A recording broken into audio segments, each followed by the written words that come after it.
Electrostatic discharge damage poses a great risk to the success of NASA programs and projects. An ESD event can destroy electronic parts instantly or leave them weakened, and weakened parts can take days, weeks, or months to fail. If not detected prior to use in mission hardware, these parts can put an entire mission at risk for failure. To reduce this risk, NASA requires all suppliers and users who process mission electronics to establish and implement an ESD control program. Typically, grounding is used to reduce the static charge on mission hardware and nearby items. But some items, known as insulators, cannot be drained of a charge with this method. Instead, an ionizer can be used to neutralize the charge on insulators near sensitive hardware before and during work. ESD operators expose insulators for at least 20 seconds before beginning or restarting work on sensitive items. Ionizers produce a cloud of ions with roughly equal quantities of positive and negative charges. These ions are blown onto any item placed within the cloud. The charged item attracts the opposite polarity charge from the cloud, and the charge is neutralized. The positive and negatively charged ions are pushed by a fan from emitter pins in the ionizer into the air in front of it. It's important to position charged items within the ionizer cloud where the density of ions is sufficient to neutralize an unbalanced charge quickly. The ionizer cloud is invisible, so charge balance and decay rate measurements are used to determine where the boundaries are.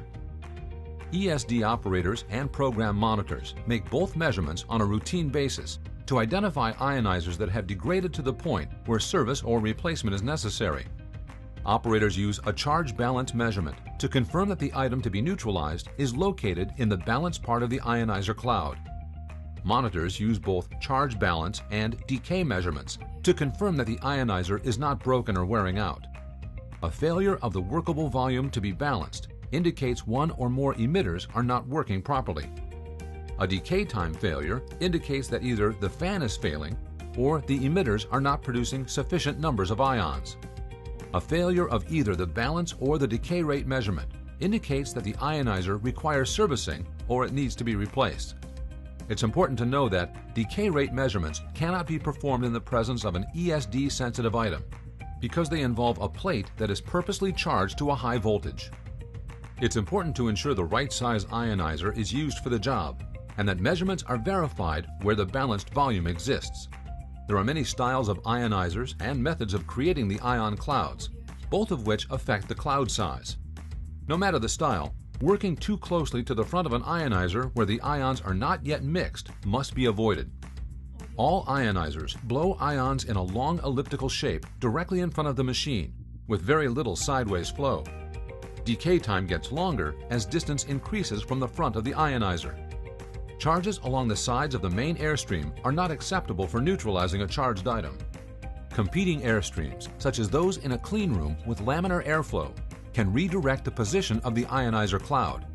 Equipment, furniture, and people can also obstruct or redirect the airflow. Maintenance is essential to keeping ionizers working effectively. The voltage offset in direct current powered ionizers can be adjusted, but typical alternating current powered ionizers do not have that capability. When an AC ionizer goes out of range, it needs to be repaired or replaced. Yearly calibration is not an effective assurance technique for ionizers. Instead, routine verifications and maintenance should be implemented, including cleaning the emitter pins. Ionizers are an important component of a strong ESD control program, but proper use and maintenance are necessary to ensure their effectiveness.